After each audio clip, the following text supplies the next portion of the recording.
I offer our most loving and humble salutations at the divine lotus feet of our dearest beloved Swami. Our dearest elders, brothers and sisters, our Swami today has blessed us with an amazing opportunity to be present here with this inspiring soul, a scholar researcher from Bhagavan University, an amazing singer, a charismatic speaker, a very, very down-to-earth person, the one and only Amey Deshpande. Born and brought up with Swami, Amey Deshpande has shared many intimate and very special personal experiences with our beloved Bhagavan. Towards the end of 1992, Amey had a severe tummy ache. The tummy ache soon was diagnosed as a swollen, infected with appendicitis. An operation to cut away the bestial organ was suggested, and Amey was scared. He got up and told Swami in the dashing lines that he had to undergo this operation. The moment Swami got to know that he had appendicitis, the loving Divine Mother himself came to the hospital and looked after Amey. He sent over his car and made sure that Amey got home safely. And Amey was a celebrity at that point because Swami himself had spent so much time and so much love with him. Another experience he shared with Swami was the New Year, which brought new chances for Amey. He was picked to Swami to be a part of the stage-serving boys group during the annual sports and cultural meet. That was another feather in his milestone cap, and Amey seemed to be on his way to smashing all the records to be with our Lord of the Universe. Following that, the sports meet came another beautiful opportunity in the form of an exhibition which Swami attended. All the students of the school were asked to make models, and which Swami was to see. And Amey had made his exhibit behind which he put a lot of effort and thought into. And Swami spent most of his time with Amey's exhibition and was impressed by his efforts. Ever since his first memorable experience with Swami, he wanted to be with Swami and dedicate his entire life to Swami. And that seemed to be the precise direction in which he was headed. By the time he was in 8th grade, all the students and teachers knew him as Swami's pet child. And when he speaks soon, you'll realise why. For those who did attend yesterday's Waverley Centre would definitely agree with me that Amey is someone who can really connect with absolutely anyone at any age group, and he touched many hearts last night. Swami says that discipline is the structure to devotion, and Amey by far is a clear example of this notion, or he is very proud of this notion. But in all seriousness, we are so lucky and blessed today to have this opportunity to spend with him. He's been so close to Swami, and when he speaks with so much passion and love for Swami. And seriously, you just don't want him to stop talking. Today, Amey will be presenting a 2-hour talk with us, sharing his experiences and stories around Swami's messages for me and you. This topic is something that we can all practice in our everyday life. So please take this rare opportunity to really connect to Swami and take in what Amey has to say today. I'm pretty sure everything will relate to each and every one of us. I don't want to keep anyone waiting. I'd like to call upon Amey Deshpande. Sairam.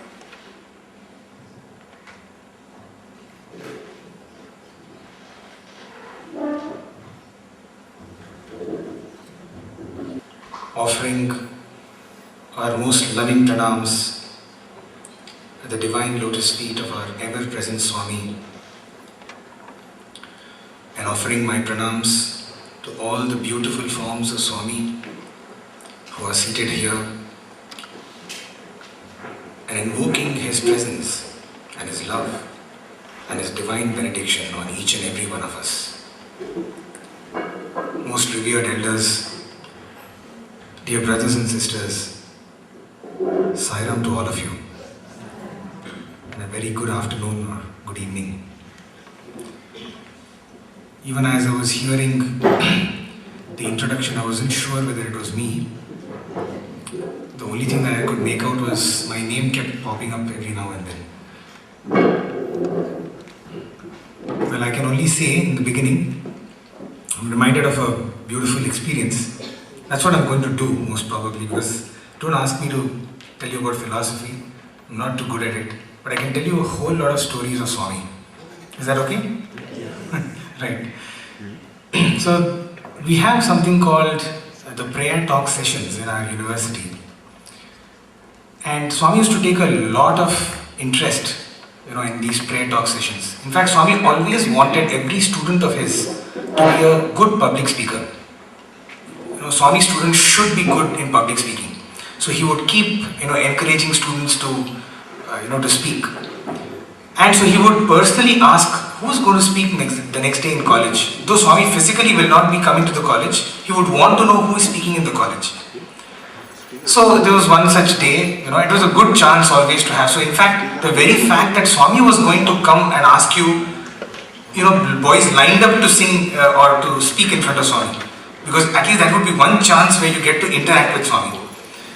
So here was a couple of boys who were very good speakers, and there was a whole build-up made regarding their talk, and the Vice Chancellor had told Swami that, Swami, tomorrow these two boys are speaking. So when Swami had come for darshan, he quickly, asked for those two boys.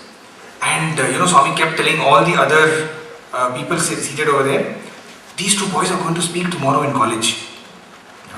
So obviously these two boys were like, I think we are pretty good at it. Everybody knows. And several of the VIPs seated over there were saying, Swami, we know these two boys, they speak very well.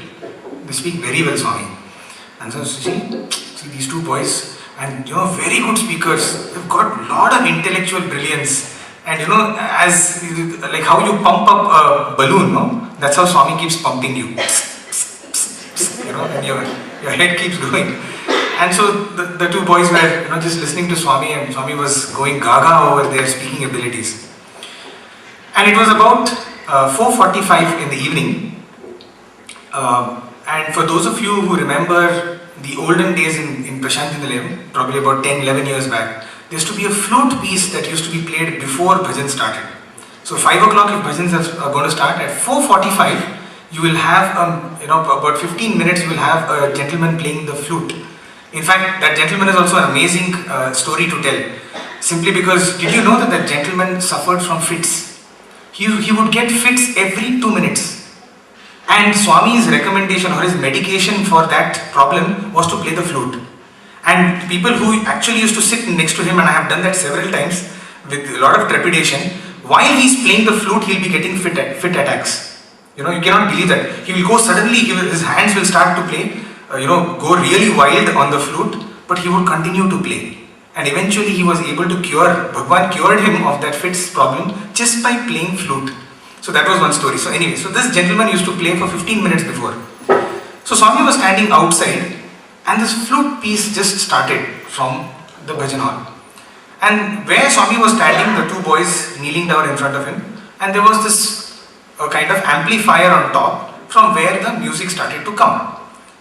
And then Swami starts to say, so, oh, you are the speaker tomorrow?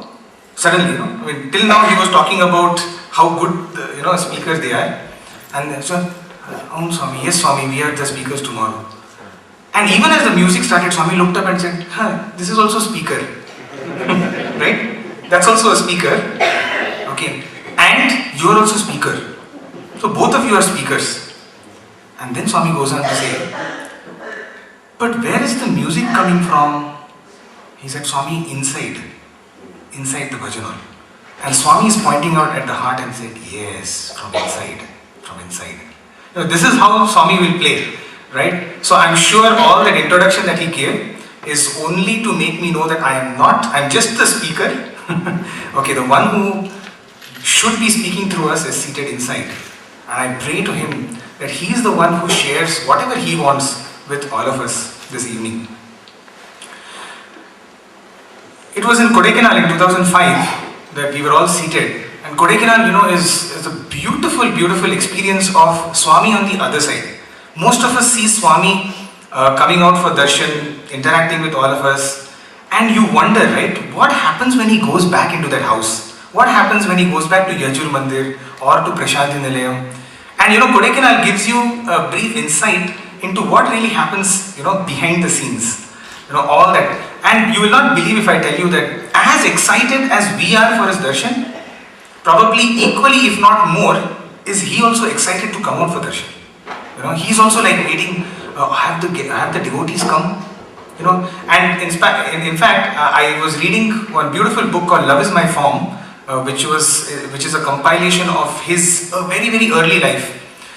And in fact, it has been taken from some of the private diaries of his sister, Parvatamma Garu and Venkatamma Garu, the two sisters of Bhagwan. They used to keep a lot of diaries, their personal diaries. So diaries from as far back as 1935, when Swami was like 11 years old or 10 years old. From then on they have been keeping notes of what was happening, because they were able to see that, hey, this is not a normal child. So in those diaries, from those diaries, what they picked up was, immediately after Swami had made his avatar declaration, and he came back to Puttaparthi.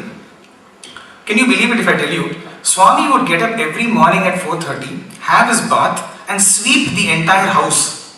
Okay, and by then one small bust of Shirdi Baba was kept, and Swami would do puja for Shirdi Baba as if he was someone different from Shirdi Baba. Okay, and then sit just like how Shirdi Baba used to sit with his one leg on the other.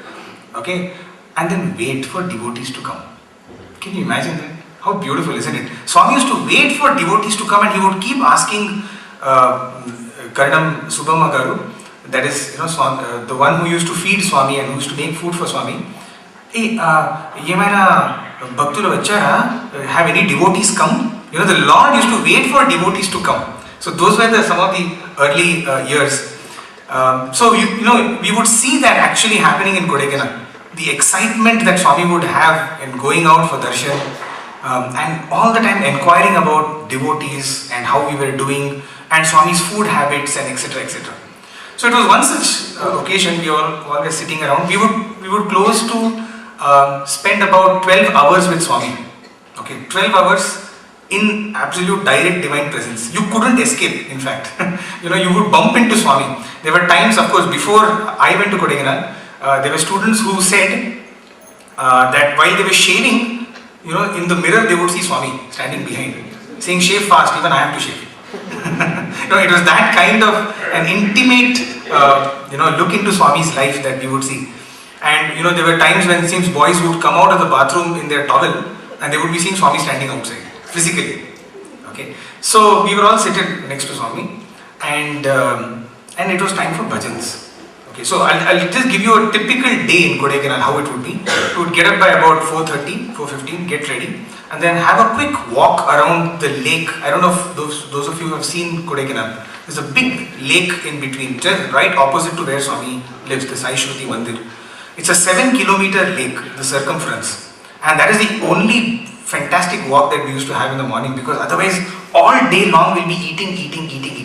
So this is I used to look forward to this. This moment to actually walk around the entire lake. So we would have our morning walk and come back by around 6 o'clock, and then wait for Swami's bedroom door to open. So we'll be just sitting right outside the bedroom, and then at about 6:15, 6:30, the door opens, and this fresh lily-like face, just out of bath. Swami would be completely ready, and then he would come, and that would be our first session. He would casually talk. He will say, hey, see, yesterday someone was snoring. It disturbed me. I was not able to sleep. So all the snorers were sent to the ground floor. Okay, and then all the non-snorers. So they were supposed to be like an audition. Do you snore? Now, I don't know whether I snore or not. Right? Okay, let me check you out this night tonight. If you're not going to snore, you're allowed to. That's the passport to go and sleep outside Swami's bedroom. Okay, so I didn't know whether I'm going to pass that or not. So I used to comfortably sleep on the ground floor. So, things like that. He'll just come, how did you all sleep, etc. Those kind of things. Come, let's go have breakfast. Immediately following that will be the breakfast at about 7 o'clock in the morning. After that, we'll have a little session. Swami will again some general talk, and after which he will go out for darshan, and we will also come out and have darshan and come back inside, and again another session with Swami till lunch, till about 10:30. 10:30 used to be lunch. Okay, and then after 10:30 have lunch, and then Swami retires. And then we are back at about 12:30, 1 o'clock for the afternoon tea and snacks. 1:30. Okay. So again eat. So breakfast over, lunch over, and then quickly have something to munch. Not quickly, meaning there will be at least 7-8 items. Okay, to eat. So again hog away. Again another session with Swami. He'll probably give a discourse or something like that. And then it's time for bhajans. So we go out for bhajans. So into the bhajan hall. And after the bhajans, come back in and have another pre-dinner session. Okay, again Swami would talk for some time. Okay, and there will be a lot of creations and materializations, etc., etc. Then have dinner with Swami, and after that Swami retires for the evening by about 6:30, 7 o'clock. So that would be what a typical day is. So this was one of the pre-bhajan sessions. So Swami was talking, asking which bhajan are you going to sing, which bhajan are you going to sing, etc., etc. After sometimes the clock just turned 5. 5:15 used to be bhajans. So the clock turned 5 and said, time for bhajans, go. And then Swami just paused and he said, do you think I need your bhajans? Okay, so this was like a question out of the blue. So we were like, where is this coming from? So we all just looked at Swami and Swami said, do you think I want your devotion? So we all just looked at Swami. Generally when Swami asks these kind of questions, the best answer you can do is to shut your mouth and listen, because there's something more happening here. So, and then Swami says, I don't want your devotion. I don't want devotion. Okay. So immediately the moment he said this, his thought process started in my mind. God is telling, I don't want devotion. Then what does God want? Right? All the time we were thinking that God wants devotion. God wants our bhakti. Right? He is Bhagavata Priya, he is Bhakti Priya. Then if God does not want devotion, then what does he want? Okay, and then Swami says, I don't want your devotion. I want transformation. And then Swami went on to say, see, because your bhakti will come and go. Vastundi potundi. Bhakti will come and it will go. It will come on a beautiful evening like this, where we sit and we hear beautiful stories of Swami, or it will come on a Friday or a Saturday or a Sunday, whenever we have bhajans. At 7 o'clock if bhajans are starting, the bhakti will suddenly emerge. Tears will start flowing down and we will pour our hearts, and exactly at about 8 o'clock after the arati, bhakti vanishes. We step out into the wide world and we barely remember. Typically you should go back after any discourse of Swami. Just go and ask a person, hey, how was Swami's discourse? Oh, fantastic. Oh my God, Swami just thundered and it was beautiful, fantastic. Oh, fantastic. Oh, great. What did Swami say? Swami said, Swami, actually, he said the same thing. He said love, prema. So you take some buzzwords from here, there, love all, serve all, help ever, hurt never. Swami has given 3,500 discourses in his lifetime. Okay, ask any of one of us, what did he speak in any one discourse? And all we will have to give back is, I think it was love. Human values, truth, non-violence, we just give vague answers because we've never listened to discourse. We are all the time so worried about looking at his form, and we are so enamored by his physical beautiful form, okay, that we barely listen to what he was saying. That is bhakti. Okay, and you know what? There is no dearth of devotees in this world. You go to any temple and you will find thousands. You go to Tirupati, you will have to wait for like 8 hours to get darshan. Don't tell me there is no devotion in this country, back in India, probably. Right? You go to any church, you go to any mosque, you go to any gurudwara or a temple, and you find thousands and hundreds of people lined up. So can we say that there is dearth of devotion? There is no dearth of devotion. Then why do we find ourselves in the problems that we are seeing? Right? If there was so much devotion in the world, this packed hall shows that there is a whole lot of devotion. Otherwise, why would you want to come? But Swami does not want that. Swami wants transformation. What is this transformation? Okay, and this is something that we heard, and Swami said, because your devotion will come and go, probably it will be here right now, I hope it is there at least right now. And then the moment we all step out, we go back into our mundane worlds and we forget. And again it comes back, and the tears come back, and the horripilations come back, and all those goosebumps and everything will come back. But it only stays because Swami says, once transformation comes, it stays. And along with transformation, everything gets added on to it. Right? Devotion is just another, a byproduct of transformation. But transformation is what is permanent. Right? So why should we be transforming? So that's the next question. No, I think devotion is fair. I think one hour a week is enough to cry for God. Enough. We don't need anything more than that. So why is it necessary to transform ourselves? Okay. Once Swami, every year he would give group interviews to every class. 8th class boys interview, 9th class boys. It would be like a standard feature every year. And it was just like nothing. It was just a good time to have with Swami. He would give vadas and he'll give juice, and we'll have a fantastic time with Swami inside. Okay. And basically, yeah, meaning if you asked anybody, do you want to get this interview? Yeah, obviously. Why? I don't know. I don't know why I want the interview. Everybody wants the interview, so I also want the interview. Simple, it's like that. Because we would hardly concentrate on what Swami is trying to tell. We're just very happy being with Swami. Press his legs, put our hands through 3 fellows and try to reach his hand, to reach his feet. Because otherwise, if someone sees that you're not stretching your hand, hey, that means you don't have devotion. You're sitting so close to Swami and you don't want to, push your hand out. So push the hand like this, like that, all that. So we would get these interviews.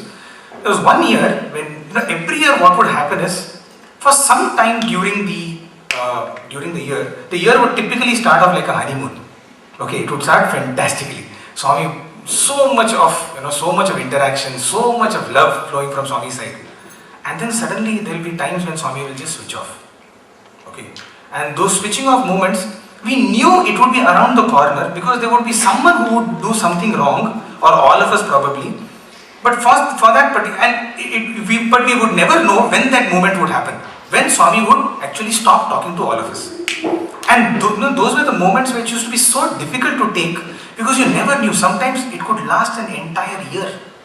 So just imagine what would typically happen when Swami would kind of switch off or he would be unhappy with us. We go for darshan. By the time we reach darshan, Swami would have already finished the darshan. So when we go, he would have already taken the first round of devotees for interview. Okay, and the interviews will be extra long in those times. Okay, Swami, it's like owners, neighbors pride and envy. Exactly, yeah. It would be something like that. The devotees would have a fantastic time. Devotees will be waiting when Swami gets disappointed in boys, so that we'll have a good time. Because long interviews, Swami will call group after group for interview. Okay, and what would happen is the whole interview session would go right up to bhajans. Okay, and bhajans would start, after which the interview would get over, and then Swami comes straight, takes his position on the chair, enjoy the bhajans, get up, and most of the time he will not even look at you when you're singing. He'll close his eyes. He'll come onto the chair, close his eyes, keep talam, take arati, go back in. And the few times that he would kind of probably forget to come before the boys come. All the students are there, and he opens the door and he will be hugging the wall, and he'll be looking down. Okay. He will not even look at you. And if you're specifically found out, if you're caught out to be the unfortunate person, he will be looking.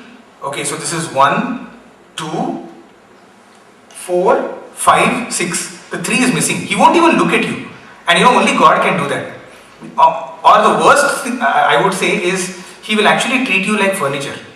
Okay, meaning, do you actually look at your teapot in the living room and say, wow? You won't do that, right?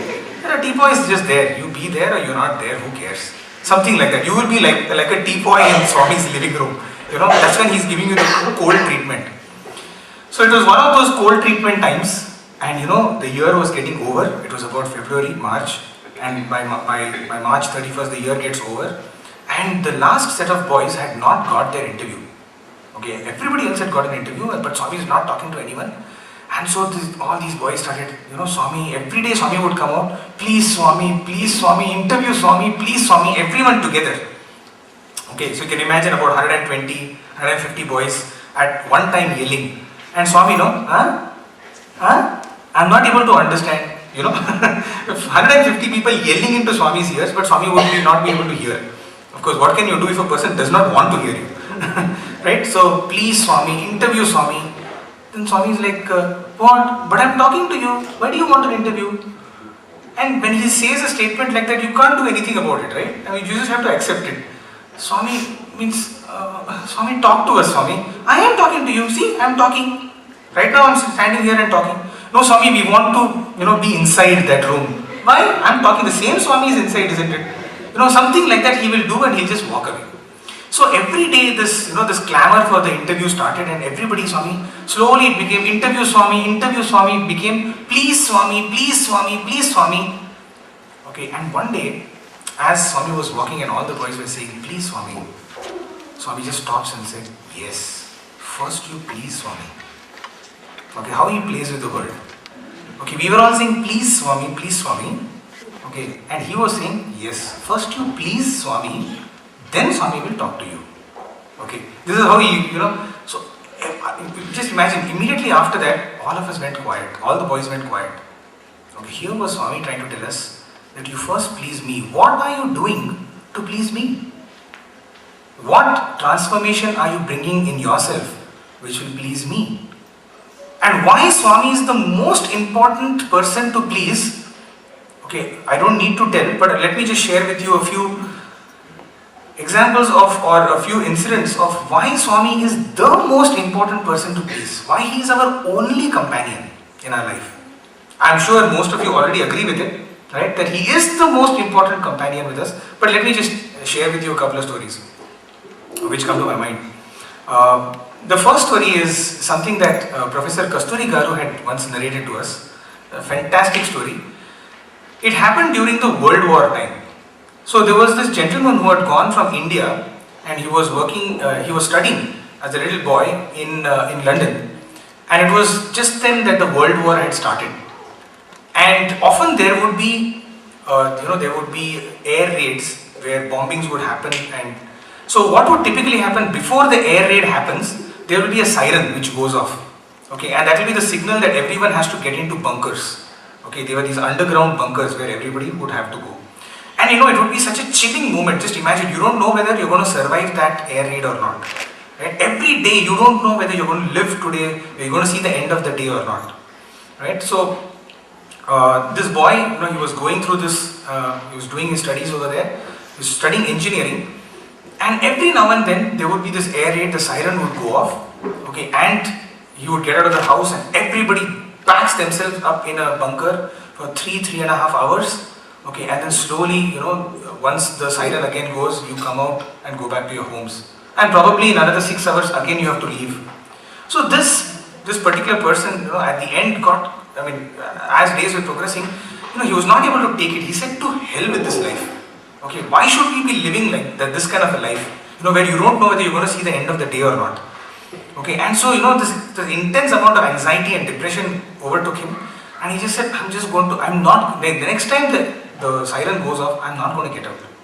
Okay, let's see what happens. If I have to die, let me die. Okay, and so the next time the siren went off, okay, and what he did was he switched off all the lights in his house and just went and slept on his bed and covered himself with a bed sheet. Now there used to be some people, they were called the wardens.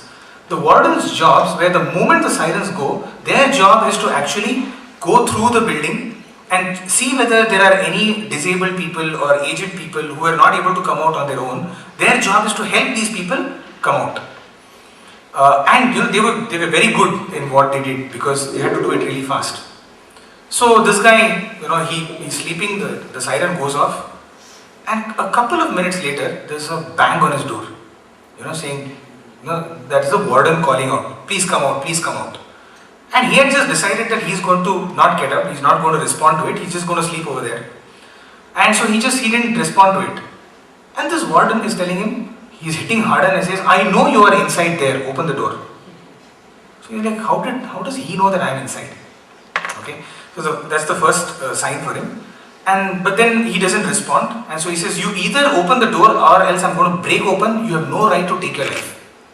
Okay, your own life. So he is forced to get up. He opens it. He's pulled by the scruff of his neck and thrown into the bunker. And even as he's being thrown, a bomb goes off over there. There's a dropping. Okay, and the whole thing is smashed to the ground. Is devastated. And that was the last he saw that warden. In fact, he most probably felt that the warden didn't make it. The warden couldn't.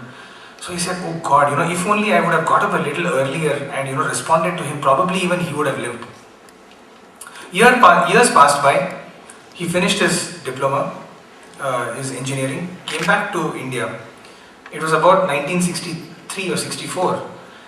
When he was in Bombay, and he just heard that there's this person called Sai Baba who has come down to Bombay, and he is in a particular stadium giving darshan and discourse. So this man walks in, somebody says that he's God and he's so and so, etc. You must go see him. And so he goes in, he walks into the stadium. The stadium is jam-packed. There are about 30,000-35,000 people waiting there to have Swami's darshan. And as just he enters into the stadium, Sevadal runs up to him and says, Swami is calling you. Okay, out of 35,000 people. This is the first time that he's seeing Swami. Okay, probably a day before he just heard about Swami. So he's just walking into the stadium and he's directly being called by Swami. So he says, boss, I don't know. Swami doesn't know me. This is the first time I'm going to see him. He says, no. Are you Mr. Gogoi? So he says, yes, I am. Then Swami is calling you. So he runs all the way right up to the front of the podium where Swami is seated. Okay, Swami finishes his discourse, comes down and said, you have no right to take your life. Who do you think was that warden who saved you that day in London? Okay, that was Swami who had come in the form of the warden, okay, to save this person. He says, you have no right. This life was given by me to you. Okay, now you come to Prashanti Nilayam, I have got work for you. Okay. And Mr. Gogoi, in fact, all of the west blocks that we see, the West Prashanti, the East Prashanti and the South Prashanti have been built by Mr. Gogoi. Okay, that was the work that he was designated to do. Okay, who is our best companion? Just imagine, I'm talking about a time of 1944, 1943, the World War broke out in 1944. Swami was just 18 years of age.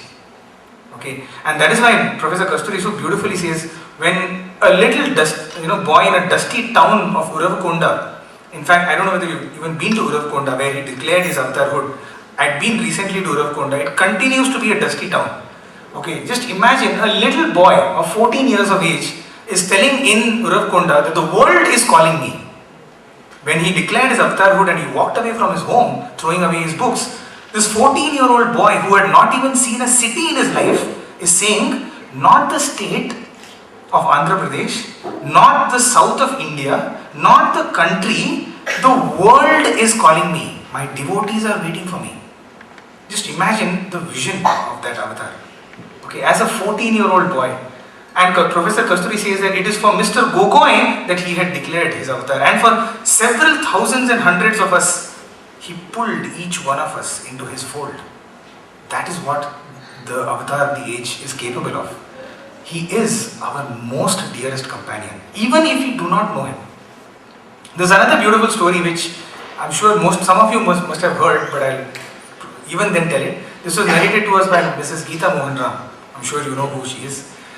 Now she had told that it so happened, she stays in Washington, and it so happened that they wanted to celebrate their wedding anniversary, she and her husband, and so they decided to celebrate it in New York and watch a Broadway show, okay, one of the famous Broadway shows. And try as hard as they wanted, they were not able to get any particular date that they were both either their vacations are not matching, or there is no Broadway show on that day, or it is booked, etc., etc. So some 20 days after their wedding anniversary was the day when everything fell in place. But they said anyway, okay, if not our wedding anniversary, we had decided to do this, so let's go to New York. So about 20 days later, they land up in New York, and that's the last show of the day. Okay, but it started at about 9 o'clock at night, and there is an interval in between, the half an hour, 45 minutes interval in between. and Mrs. Geeta Mohan Ram wanted to use the restroom. She walks into the restroom, and she's the only one over there, and she was wearing a salwar kameez, an Indian dress, right? And there's a janitor who was sweeping the restroom. And even as she was washing her hands, this janitor accosts her saying, "Are you an Indian?" So she says, "Yes." "Then you have to give me white ash." Okay, this janitor is asking this auntie to give white ash. So first of all, she's shocked. How does she know? How does this janitor know that I am having white ash? So she quickly looks into her purse, and she finds some created vibhuti which Swami had given her in her previous visit, neatly folded in a piece of paper, in her bag. Now that is created by Swami, right? How to give it, whether to give it or not.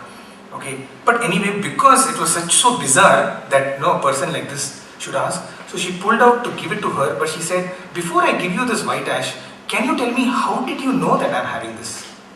And then this lady goes on to tell her story. She says, "I'm a Spanish woman. She's come from Mexico. She speaks Spanish, and she says, I have one son. I don't have my husband. I have my one son, and he's my only refuge in my life. He's the only one who's going to support me. And he's been diagnosed with a kidney failure. And I think my son is not going to make it for too long." And she was so desperate. She said, I don't have medical insurance. And so one night in utter desperation, she just cried out to Jesus. She said, "Oh Christ, oh Jesus, if you are there, can you listen to my heart? Can you listen to my prayer? I have a son who is my only refuge. I don't have anybody else other than him. You have to do something." And she hears a voice back saying, "Yes, I am there for you." Okay. And then the voice goes on to tell that on such and such a day, on a particular day, at your workplace, a lady dressed in an Indian dress will come. She will be having some white ash. Ask her for that. That is going to cure your son. Okay? So now fast forward. That particular day, from early in the morning, she was waiting for this one lady who could come in. Okay, and that was the last show of the day, the last interval of the day. Okay, and she's waiting. I still have not found any lady walking in. And here is Mrs. Geeta Mohan Ram wearing a salwar kameez, walks inside. Okay, and this lady says, "Give me my white ash." And that's exactly the only packet she has in her purse, which she gives. Okay, this is bizarre, isn't it? This lady did not even ask Swami for it. She did not even cry out to Sai Baba. She cried out to Jesus. She cried out to her Christ. Okay, isn't that the most dearest companion in our life? Even if we do not call out to him, he is the one who responds, because he is the one, he is the only one, right? Whether you call him Jesus or whether you call him Swami or you call him anything, it's that one, right, who responds. He is our dearest companion. And the story does not end there. She gave that, of course, she went back to Washington. 9-10 months later, she was in Prashanthi Nilayam. Swami calls her for an interview. Okay, and then Swami says, "That boy is now fine." Okay, Swami is giving her an acknowledgement. That boy, kidney failure, and she had kind of forgotten it. "Swami, that kidney failure boy, yes Swami, he's fine now." Okay, Swami is giving her an acknowledgement, just like the doctor comes back and tells the patient, "You're fine now." Okay, he is our dearest companion. Okay, I'm reminded of one more story here. Okay, and it's even more bizarre. It's just with Swami, truth is stranger than fiction, they say. Okay, truth is stranger than fiction. With Swami, it is so true. Okay, because it is all that it's just absolutely mind-numbing. I'm sure each and every one of you seated over here will be having an experience like that. Okay, bizarre. Especially when it happens to you, it sounds like this cannot be true, but it is, right? So this is a story that we heard very recently. It so happened that in Prashanthi Nilayam, have you all seen Prashanthi Nilayam? Do you know the Gopuram gate? Okay, from where the vehicles come in? So one day, many years back, this happened in the 80s, there was a lot of commotion near that Gopuram gate where the vehicles come in, opposite to the ladies' South Indian canteen, near the security block. So there was a lot of commotion happening. There was one gentleman who in fact told us the story, he was walking that way, and so he was also part of, he was a district president, so he wanted to know what was the commotion about. He walks up to there, okay, and there is one particular, pretty heftily built guy with beard, okay, who's trying to fight with all the Sevadals. Okay, it's not a very uncommon sight. This is not the bizarre part. we often see this happening where people fight with Sevadals, justifiably so or not. Okay, so he was fighting. Okay, and what was the fight about? This guy was having a cigarette in his hand. Okay, and he was smoking inside ashram. Now, smoking inside ashram is not permitted. Okay, so he was trying to smoke this inside ashram, and people are holding his hand, and this guy is trying his level best, to get it. Okay, so that was, now this is bizarre, right? Okay, so this guy went and said, wait, what is all this happening? Why don't, so the Gopuram gate is just there, right? Why don't you just throw him out of the gate, let him do whatever he wants outside the gate? Fair enough, right? But this guy is saying, no, I want to smoke inside ashram. Okay, so hey, what is your thing? He says, Swami gave me the cigarette. This is bizarre. Right? Okay, from when did Swami start doing all this? Okay, so this is the story. The story of how that particular event happened. It's absolutely fascinating. Okay, and this is what I wanted to share with you. So he's telling that, Swami gave me this cigarette and he told me to smoke. So this guy said, hey, come on, now this is pretty bizarre. He said, you come with me, you come around, both of us will go. And so quickly the whole thing was quelled out. The gates were opened royally and he was led out. Both of them went and sat in a restaurant. Okay, and he said, tell me a story. Okay, so this district president wanted to know a story. So this man goes on to say that he belongs to Kerala. Okay, and he was not educated at all. And so when he was very young, he used to, his profession was to row boats, take people from one end to the other end and back and forth. He was meagerly earning, hardly anything. You can imagine what a boatman would be earning. And one day he gets a contract to take some drugs from one place to the other. Okay, and he is going to be paid a whole lot of money for that. So in his boat, he is supposed to carry some drugs from one place to another. Brown sugar it was actually. So he says, he sees the monetary gain that exists in this, and he says, wow, cool, no problem. And he starts to do this. He starts to take drugs from one place to the other. Several months pass by. Okay, and he's doing it successfully. Slowly there's a house. He gets a car. Okay, he's able to get a very comfortable life, and so he thinks so, right? And he's quietly doing this. When one day he gets a major assignment. Okay, he buys one more boat, and he's getting a major assignment. The major assignment is to take a big chunk of consignment of drugs, brown sugar, from Cochin all the way to Bombay. Okay, which is like about 1,000 kilometers. Okay, by sea. So, and he says, he knows that there's something going to go wrong here, but he says that the amount of money that he is going to get out of this particular dealing is so big that he says, this will be the last. I don't need to do anything more than this. I can retire. I can retire at the young age of 29, because he would have made a hell a lot of money. So he decides to take it, gets into the boat, the whole consignment. On top of the consignment were put all coconuts. Okay, and as if he's kind of taking the consignment of coconuts from Cochin to Bombay. As he's approaching Bombay, the shores of Bombay, he sees the patrol, the local patrol that is started to come close to him. Okay, and so he gets panicky. He knows he's going to get caught, because if they come and they search, they're definitely going to see some, all this, and he's going to be behind bars. So he starts to panic, and even as he's panicking, he sees another boat which comes over there.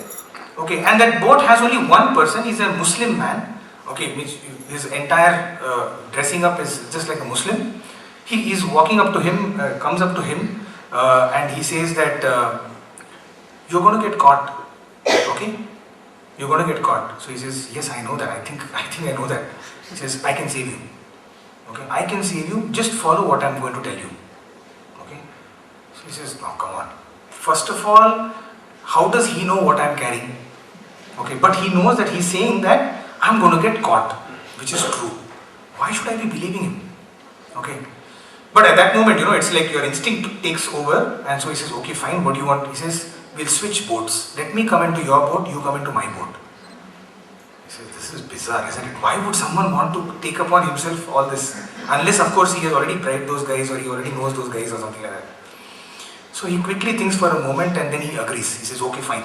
So they swap boats. And just as they're swapping boats, the patrol, the traffic police comes over there, and they're saying, hey, stop, what's going on over here? And this man has already told him, shut up, don't talk a word. Let me do all the talking. So this guy, why is this guy being so good to me? I have never seen this person in my life. Why is this person being so good to me? So this man starts to say, nothing sir, I don't have anything. Okay, so then he says, no, we are going to check your boat. And so they jump into the boat, the police. They start to move away all the coconuts, and they find this consignment. And he says, oh God, I am gone. Both of us are gone. And he says, nothing sir, this is sugar. Okay. No, sorry, he says this is salt. So he says, oh God, at least get the thing right, and at least get the term right. And the police break open that, and they taste it, and it is salt. So this guy is shocked. You can imagine what would have gone through. He has packed that whole brown sugar in there. Okay, and in a minute, the entire thing has been converted from brown sugar, okay, into salt. Okay, and those people taste it, they open all the consignment, it is all salt. Okay, they have nothing to catch. They allow the person to go. Both these boats are allowed to get scot-free. So this guy is like, oh God, who are you? Okay, so he says, he just pulls out one card and he says, anytime you want to meet me, come on to this address. Okay, so he gives him a card, and soon, they break away. And just before breaking away, he says, stop whatever you're doing. And it had been 12 years since, he was married, and he did not have a single child, our protagonist, our main man. And he says, I know you are not having a child for the past 12 years. You know why? Because you've been spoiling other children's lives by selling drugs. That is why you don't have a child of your own. Stop this, okay? And tell me, how many children do you want? So this guy is like, what is this here? Who is this person? Converts brown sugar into salt, now asking me how many children I want. Okay, so he says 3 or 4? Okay, so he says 3 or 4? You can choose, multiple choice question. And this man goes on to say that he did not get 3 or 4, he did not get 3 plus 4, he got 3 into 4 children. Okay, he had 12 children in the years to follow. Okay, so he goes back, and obviously, needless to say, he immediately stopped his entire business. Okay, he just went back to being a normal boatman. Okay, probably he lost a lot of his wealth. Okay, but he was so much more content, his life had transformed. It had been several years, and suddenly it struck to him that, hey, my good friend, I forgot my friend. The friend who transformed my entire life, I just forgot about him. So he searches for that visiting card, which, that person had given him. And he goes in search of this particular card, the address. He comes to Bombay. Okay, and the whole address, he's trying to follow the address, etc., etc., and nobody seems to know the address. But as he's going to an address, he sees over there a big Shirdi Baba temple. Okay, and so he climbs up into the temple, and he sees a beautiful Shirdi Baba statue, okay, in front of him. And he says, oh my God, this is my friend. This is the friend who saved me. Okay, and he thinks that, oh my God, my friend passed away. And that is why, in the address where he's supposed to stay, now a marble statue has been kept. And so he starts crying. So everybody comes and says, hey, what happened? What happened to you? So he says, my friend, he's the one who saved me. When did he pass away? So says, what's wrong with you? He passed away in 1918. Okay, and this was about 1950s and 60s. Okay, and he says, no, that's not possible. He says, I have seen him. This is the person who transformed my life 12 years ago. Okay, when did he? So he says, no, boss, I think you've got it wrong. So he says, no, see, he gave me this address. This is the very same address he gave me. People look at it, they are also shocked. He says, boss, you've been blessed. Okay, you have had the darshan of the Lord himself. And so he sits over there and he says, oh God, I did not know that this is my friend, my dearest companion. Right? So he's sitting crying over there and he says, but I want to see you because I miss you. After all these years, I want to see my friend. Where can I see you? Where can I see you? And even as he's praying, another visiting card falls. And on this, the new address of Shirdi Baba is there. Puttaparthi, Prashanthi Nilayam, Andhra Pradesh. Okay? And so he takes that card and he says that, hey, you know what? He just starts to tell, this guy has my friend has a new address. Okay? And so he reaches Prashanthi Nilayam. He's sitting in the darshan lines. Okay? And the first darshan he's sitting over there, Swami comes and says, come in. Calls him for an interview. And in the interview room, he's seated over there and he's now seeing this completely new friend of his. Right? This is a new body, a new form of his good friend. And then Swami says, don't worry, I am only that friend. And Swami, it seems, opened his palm and he was able to see Shirdi Baba over there. Okay, and so he knew that this is the very same thing. And then Swami said, what do you want? So he says, I just met my beautiful friend. I want to have, what I've always had with my good friend. Okay, and so Swami created 3 cigarettes. Okay, and he had chilim. Shirdi Baba used to smoke chilim, right? You must have read in the SAI Satsang. Okay, and so Swami wanted to have a good smoke with his friend. Okay, and Swami created 3 cigarettes and said, keep this with you. This is the symbol of our bond, of our friendship. Okay, you are having currently an asthma problem because of all the smoking that you did. Smoke these 3 and you will not have any more asthma problem in your life. Okay, and those were the 3 cigarettes that he was trying to smoke in Prashanthi.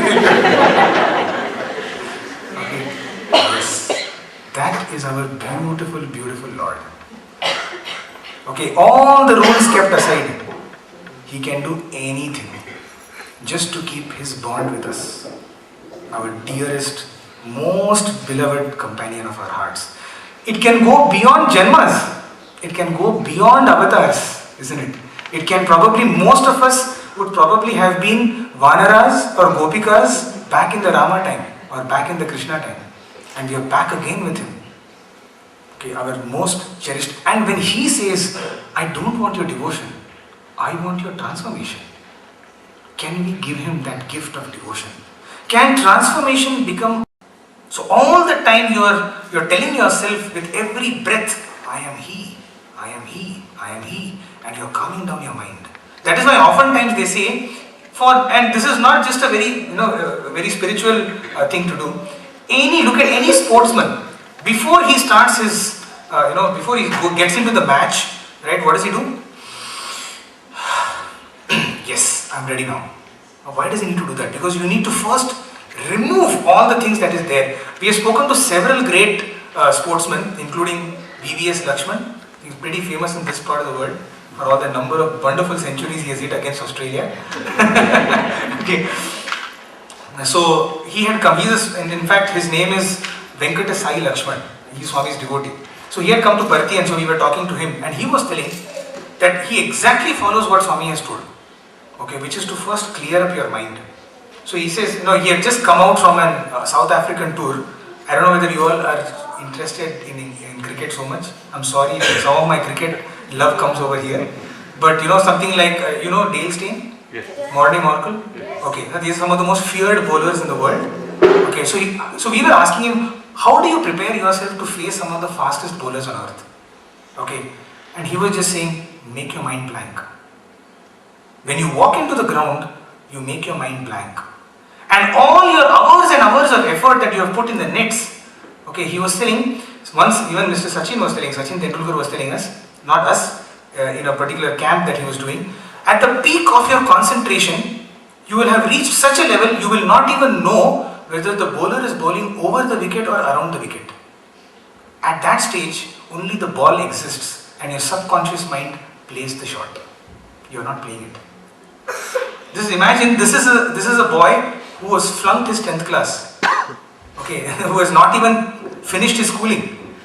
Was able to give almost an Advaitic or a Vedantic insight that, at the peak of your concentration, your subconscious mind will be playing. And it was when he had come to Swami in 1997, the first time when he saw Swami Sachin, and he wanted to ask Swami, something. He wanted to know how, so he was going through a rough patch in 96, in 1996 and 97, towards the end, between September and December, he was going through a rough patch, he was getting out all the time. So he wanted to know Swami what's going wrong, So he wanted to ask Swami how he can better in his game. And Swami said, show your anger towards the ball, not towards the bowler. Beautiful message. He shared in Radio Sai. Show the anger means concentrate on the ball. Don't concentrate on the bowler. The bowler is merely delivering the ball. Okay. And this is exactly what Mrs. Joy Thomas, the famous writer of those books, Life is a Game, Play It, Life is a Challenge, Meet It, Life is Love, Realize It, right? All those books, you should read the book called Life is a Challenge, Meet It, in which she says there's a beautiful chapter on message important, messenger not important. In which she says that oftentimes what happens is we are trying to get over the symptom.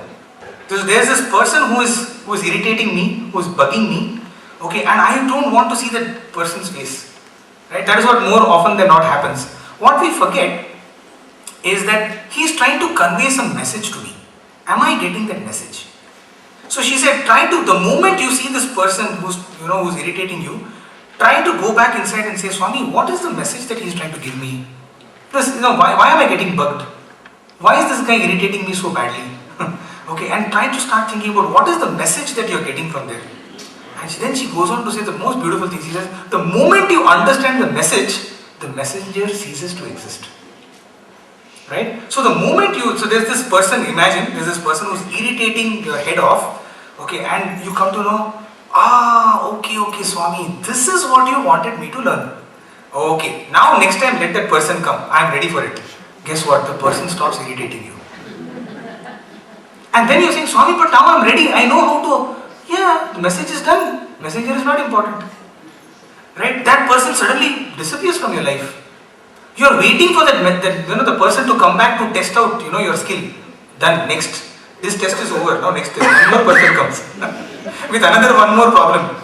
Okay, and he says, oh God, another test. Okay, Swami. That's why the faster you do it, the faster you are able to understand the message, the clearer your mind is becoming. The more transparent your mind is becoming. Only in a transparent mind will you be able to see the watch, right? If that watch is kept in one black paper, can you see the watch inside? No. So we need to make our mind transparent. Okay, in a clear mind. When we go to a lake and we want to see the bottom of the lake, we want the lake to be as still and as placid as possible, isn't it? In Manas Sarovar they say, the great lake from where the great two rivers, Brahmaputra and Indus start, Manas Sarovar, which is opposite to Kailash. In that lake, the water is so still that when you look, you can see almost 100 feet below. You can see the stones in that lake. So clear the water is because it's absolutely still and it's absolutely pure. And such a beautiful name our ancients gave it, Manasa Sarovara. Okay, it is the lake of our mind. Okay, it is the lake which needs to be absolutely calm. In such a lake, you will be able to see the form of the Lord. And finally, this fit body. This fit body is very, very important. And here I would like to tell you one story. Swami had once come to the ground, our playground, and he was talking about the necessity of physical fitness. Okay. So there was this hefty 6-footer who was also listening to this. And when Swami started talking about physical fitness, he thought, oh, come on. See, Swami can talk about Atma, Paramatma, mind control, human values, all that. Fitness, I think you should leave it to us. I mean, look at his size. What a puny little character. 5 foot 3 inches. The 3 inches is also because of his hair. Huh? Otherwise, Swami is only 5 foot. 5 feet, sorry. Right? So, such a unique, Swami's feet, hands, so delicate. I mean, if he would do this, there would be nothing there, kind of, right? So he thought, okay, Swami need not talk about physical fitness with us. I mean, I think this department, he can leave it to us. Okay? And the moment this thought came into his mind, Swami looked at him. Hey, brother, what are you thinking? So he was like immediately taken aback. No, nothing, Swami. And Swami said, you think I'm not fit? Come, let's have an arm wrestling duel. Okay? So there was this one time when God on earth had this arm wrestling match with one of the students. So the first thing that the thought comes to is, wow, I can hold Swami's hand. At least through that, I'll be able to hold Swami's hand. Okay, but the moment, he held Swami's hand, he thought, oh God, this is such a soft hand. If I do something to this hand, I'll be dead. Right? I mean, imagine if Swami's hand broke, or there was some dislocation of Swami's bone or something like that, physically. Everybody will kill me. How could you do this to Swami? So a table was brought, Swami on one end, the brother on this end, he holds Swami's hand. And sooner he figures out, Swami's hand is like a rock. It is not moving a femtometer. Not even a nanometer it is moving. So, he starts to put some more pressure. And when you put pressure, your hand is like shaking. Okay, and then Swami says, hey, what happened? You didn't have breakfast, huh? Okay, from the other side, taunting him, poking him. And Swami says, you can use the other hand also if you want. And so this brother, because now it was a matter of meri izzat ka sawal hai. It's a matter of my pride. I've been going to the gym for these many years. So he put his other hand also. With two hands, he's not able to move Swami's hand a centimeter. Okay, and then Swami says, this boy is not, this is the strongest boy you have. From the other side, Swami is like, this is the strongest boy you have, no other boy in the hostel. And then Swami is looking at other two boys. You also can join if you want. And who would not like to, join? And four hands were trying to push Swami's hand. And Swami's hand is not budging a centimeter. Right? What a sight, huh? And Swami just, what is this? Then Swami called warden. What warden? You are not giving them good food. No, now all weakness, all weak boys, and they are not able to move my hand. Okay, and everybody was just standing like that. And after a few minutes, Swami said, enough. He didn't want to defeat them by, he said, enough. Immediately, when you see the Lord Almighty like this, all the hands, and then Swami went on to say, tell me why you were not able to defeat me. So what is the answer? Swami, you are God, Swami. Correct, no? Obviously, what a question to ask. Swami, you are God. You know what Swami's answer was? Do you really think I need to use my godly powers to defeat you in a match of arm wrestling? Just imagine God Almighty comes off, wants to show off. Hey, you know what? You can have an arm wrestling match with me, you can't defeat me. What a cheap exhibition of divine powers, isn't it? Here is the Lord who can convert the heaven into earth and the earth into heaven, and he is using it to beat people in arm wrestling matches. Right? So Swami said, do you really think I have to use my divine powers, to defeat you in a match of arm wrestling? That is now, yes, it cannot be true. Then Swami goes on to say, and see, this is why being with the master is so important, because you get to learn. He says, this strength comes from my purity. In my entire life, from top to toe, this body has never thought, spoken or done anything which will harm others. That is why I have this power of purity. And then Swami goes on to say, even you can have this power. Make yourselves pure. Okay.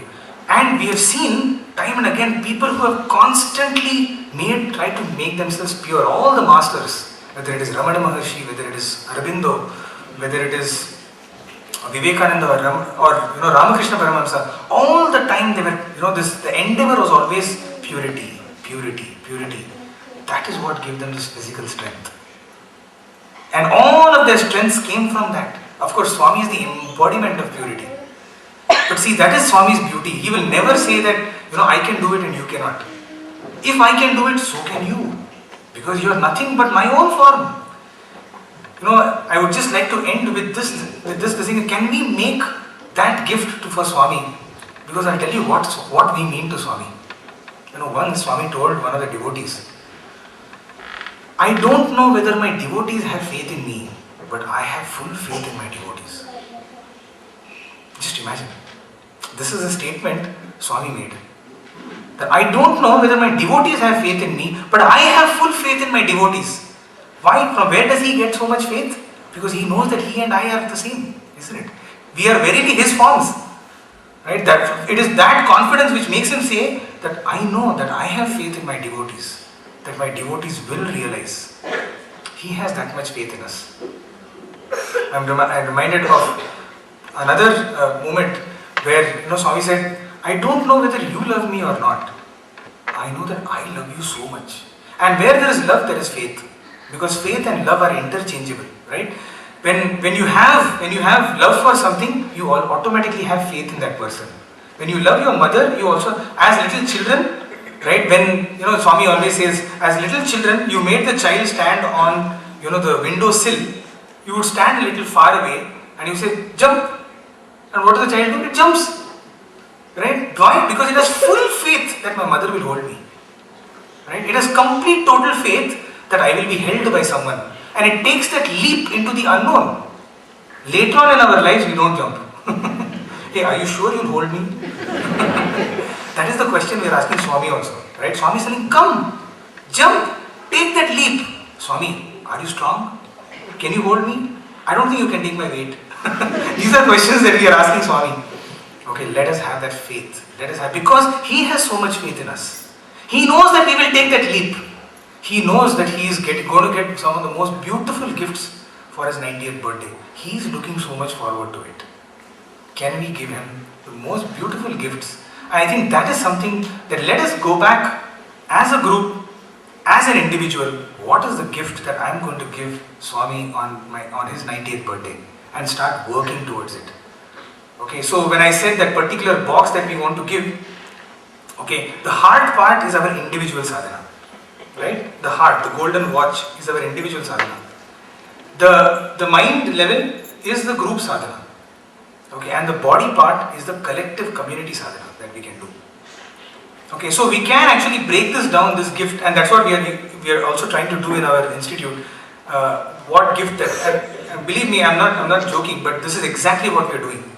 We want to make some standard, some specific commitments. We are going to achieve this. For example, individually, can we take up this? I will read one discourse of Swami every day. Or I will listen to one discourse of Swami every day. Or I will listen to Swami for 10 minutes every day. There's a beautiful discourse stream that is available on Radio SAI. I often do that. Whenever I go for my walks, just plug in, put on Swami's discourse, and you know what? Swami wants to convey something during that time. Allow Swami to talk to you. He wants to, you cannot imagine the kind of things that will be hitting. Maybe there's a few more experiences coming. I'll just end with this. It was after so Swami asked me to do my PhD in 2004, January, and I was sitting in the bhajan hall, and Swami asked me to do my PhD. Now PhD is a kind of a tricky degree to do it, because you need to find a particular guide, you need to find a particular topic to do your PhD in, and all that will be decided by Swami, physically by Swami. You will get an interview for your PhD, where your guide and all that, your head of the department, everybody will be sitting, and that kind of. Now I thought, no, I'm not that close to Swami. I mean, physically, for Swami to spend so much time deciding my particular, topic. So of course, then we had this course called MPhil, which is Master of Philosophy, which was an automatic gateway into PhD. So Swami told me, you do your MPhil, Master of Philosophy. So I was supposed to enroll for my MPhil. Now what would typically happen is, before the final, kind of the go ahead would come, Swami had to physically look at it. Okay, meaning the Vice Chancellor would have to take it up with Swami. Okay, and Swami would say, yes, he can start now. So my MBA got over in March. April passed, May passed, June passed, July is over, and nothing is moving on. Every day I'm asking registrar, sir, did you get a chance today to take it to Swami? And when you give a letter to Swami, Swami will take it.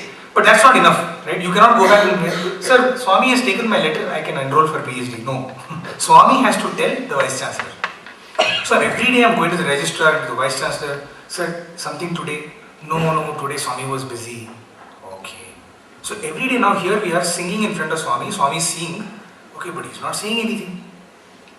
Months are passing, weeks are passing, okay, and we are wondering where is this all heading towards. August is over. I'm thinking 6 months over and there's nothing from Swami's end. And every day, because what used to happen, it was a little frustrating time at that moment, because Swami would be seeing you every day but he wouldn't say anything. So after some time, this monkey mind, how it is, this rat kind of mentality, the mind which is there. I said, you know what, Swami, I think you're too busy. You're busy looking after the whole world. So you know what, I will not put one more burden on your shoulders. I will go from here. Okay, you don't worry, I will be your devotee, don't worry. Okay, I will look after my own life. Okay, so stupid thoughts, but at that moment these thoughts came. Swami, I don't want to burden one more, you papam, you have so many other lives you're looking after. I will spare you of your burden from my end. I will be the good boy that you want me to be. I will be your devotee, I'll sing your praises, I'll spread your name, etc., etc. But I'll leave now. I'll go from Parthi, I'll go back to Bangalore and I'll get a job and do all that. I don't think you're capable of looking after my life. No problem. I don't have any issues with that. I'm a very, very considerate devotee.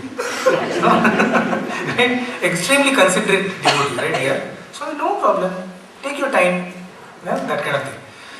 So I decided, so the next day morning I got up and I actually cried myself to sleep because I said, Swami, why?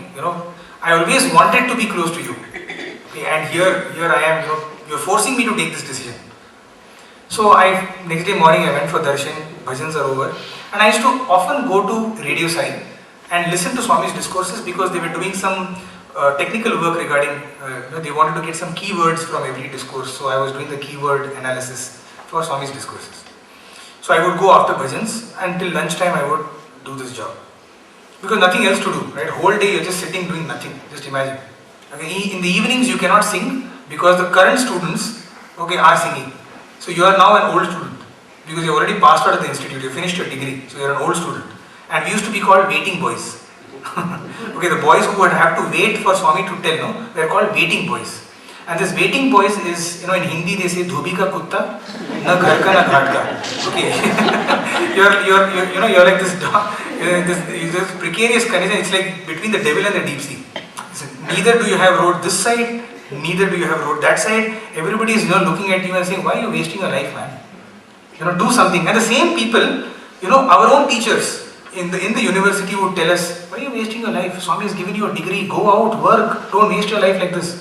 And you would have to hear this. Then parents will call up and say, is something there? No, nothing today also. What are you doing? Come back home. And the relatives will be, why parents will be saying that? Because the relatives will be thinking, why is your son wasting his time? Just imagine, it will be all that, it will be going on. And finally it's like, just give me one more week. Probably this week Swami will listen to me. Okay, and then one more week passes by, nothing has happened. So it was that kind of a condition, intense pressure from all sides.